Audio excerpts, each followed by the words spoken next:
I'm Deborah Monk, and I won a Best Featured Actress Tony for Redwood Curtain in 1993. There were odds placed on who was going to win that year, and I was never on any list to win, ever. And because the show had closed, so, you know, and also Angels in America was running at the time, and there were a lot of lovely women from that show being nominated, had been nominated. But we get to the awards ceremony, and I'm sitting there. There's a gentleman on the aisle and his beautiful wife and myself. And when it came to the, and the nominees are, they said, and the nominees are, and they mentioned Deborah Monk, but the camera went to the woman next to me. I didn't know this till my family told me later.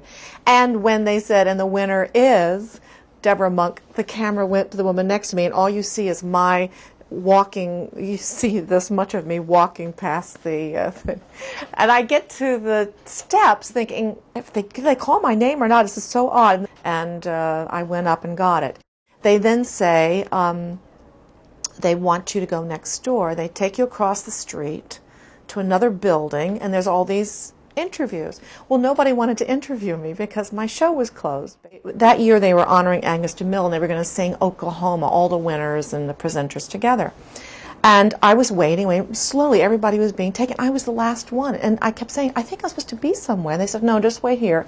And finally I just got up and left the building and went over to the Gershwin, I swear to God, Barry Bostwick, where they were already in a line getting ready to go out on stage to sing Oklahoma, and he grabbed my hand as I came off and we got, and I started singing Oklahoma where the wind goes. That was my Tony experience. It's in my office. Right there I can see it. It's beautiful. I'm very proud of it. I flip it around sometimes, just go like that, and it goes, it's really great. My family's been visiting me this weekend, and they're just wonderful people and lovely. And my older brother, Brett Monk, who's from Tennessee, I picked up my Tony, and it was tarnished. And I had noticed it had been tarnishing. I mean, I've had it. I think I won it in 1993. So, you know, I figured it's just old and whatever. And he was looking at it, and he said, you know, I bet I could polish that up. I said, well, I don't think it's silver. And he said, I think it is, Debbie. And he took and he got the silver polish out, and he was in his nightshirt polishing this thing up. He said, well, I'll be goddamn, this is real silver. And I went, I didn't know that all these years. It was real silver. You can sell these things and make some money with them if you need it. Hawk it.